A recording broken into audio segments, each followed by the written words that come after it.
absolute truth in part, not in full.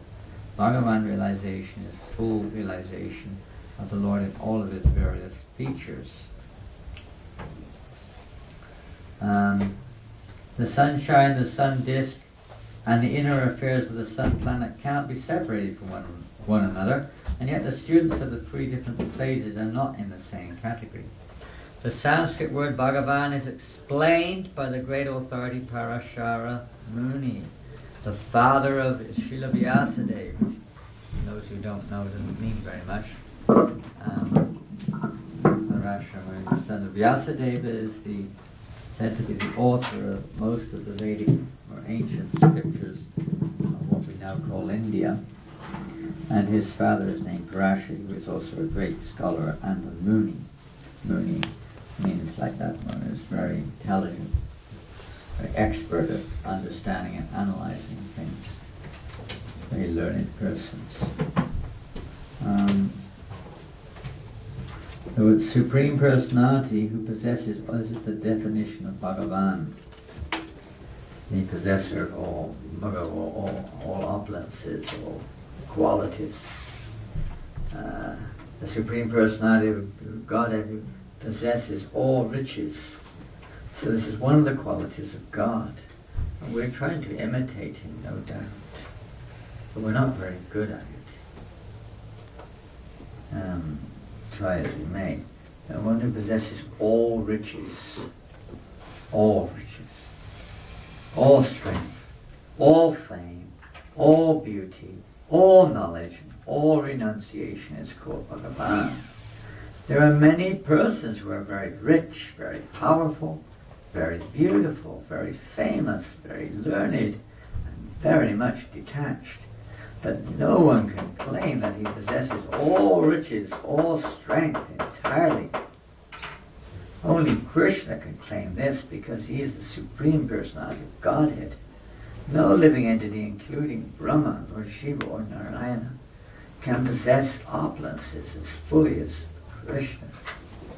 Therefore, it is concluded in the Brahma Samhita by Lord Brahma, creator on behalf of Krishna. He's said to be the creator of the universe. So he's written one scripture, spoken one scripture called Brahma Samhita. And there he says, Lord Krishna is the Supreme Personality of Godhead. No one is equal to or above him. He is the primeval Lord of Bhagavan, known as Govinda. And he is the supreme cause of all causes. And you can repeat this verse if you know it. Ishvara Parama Krishna Satchidananda Vigraha Anadira Govinda Sarvakarna Karanam. There are many personalities possessing the qualities of Bhagavan, but Krishna is the supreme because none can excel him. He is the supreme person. His body is eternal, full of knowledge and bliss. He is the primeval Lord Govinda and the cause of all causes. This is a very wonderful script, this Brahma Samhita. It is available in a book form. It's one of the oldest texts, the Samhitas, which give further elucidation or description of the Vedic text, the original Vedas, and they further elucidate or help to understand the meanings of the Vedic literatures. In the Srimad Bhagavatam, that's another great scripture which we have, also there is a list of many incarnations of the Supreme Personality of Godhead, but Krishna is described as the original personality of Godhead, from whom many, many incarnations and personalities of Godhead expand. Mystifying, isn't it? Where everything expands from God. Everything is immense. That's about the example of the sun is slightly comparable. Because scientists say everything comes perhaps from the sun, some do. But whatever it is, we can see light at least, and heat is coming from the sun. Without the sun, there's virtually no light or heat. So the sun, at least, is the source of light and heat. What else it may be the source of, we may not agree upon, but at least source of light and heat. And that light and heat has existed simultaneously along with the sun. It wasn't one day like the sun decided, all right, now I'll start giving off light and heat. Or there was light and heat and then all of a sudden the sun appeared. They've existed simultaneously. But still we say the light and the heat come from the sun, isn't it? They're not independent of the sun. They're dependent on the sun, even though light and heat have existed as long as the sun has existed. So similarly, the energy there's multiple energies. He has unlimited energies. Roshi Shakti, the higher Shakti. He has unlimited energies. We're just one of them. This material is one of them. We're also one of the energies of God. There are different types of energy, a vast, tremendous variety of energies, or let's say expansions from God Himself. Everything in one sense is an expansion of God. Everything. No matter what it is. It acts in different ways, you can say. But according to the unique nature of Krishna's expansions, like we, for instance, are Tatashta Shakti, it means marginal energy. When we're endowed, we're talking not the body, but the living force within the body, endowed with that minute quality of independence, which is there in unlimited quantity in Godhead. We have a little drop of that. We have, therefore, a little choice. So according to our little choice, the Lord reciprocates.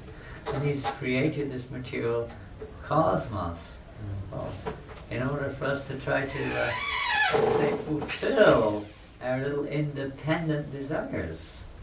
And we struggle a little bit. Is that a dentist there? You got a dentist next time?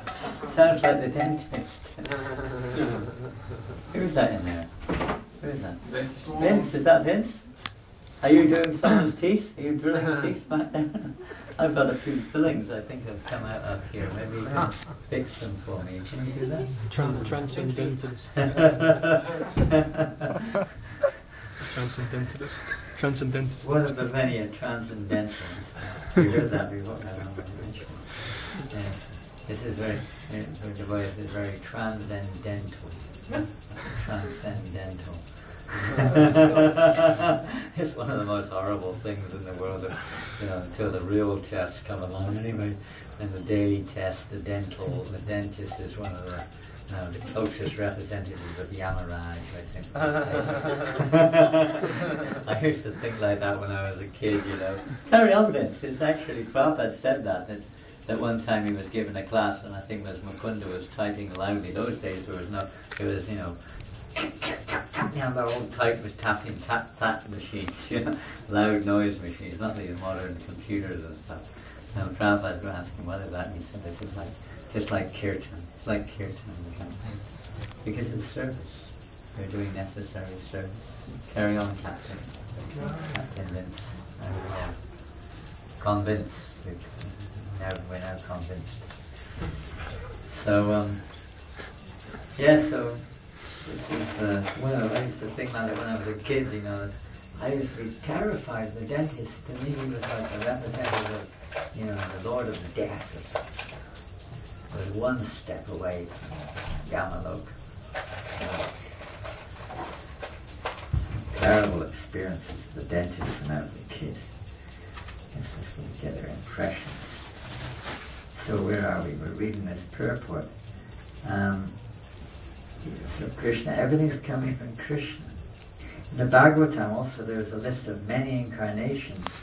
There are many, not just energies, but the Lord Himself expands to perform multiple pastimes and reciprocations with His unlimited devotees. It's like we can fall into that category. We can go which way we like. We've got free will. We can also become, and say, one of those unlimited devotees. And the Lord will reciprocate as they surrender unto me. Krishna says, I reward them accordingly. He reciprocates. And why does He have so many forms? Why do we sometimes have different forms? Sometimes we take on different forms too, right? Not entirely, but certainly partially. We change our dress, we change our hairstyle. Sometimes we have plastic surgery, change our face, or we put a mask on. We've already got one mask, we put another mask on top of that one.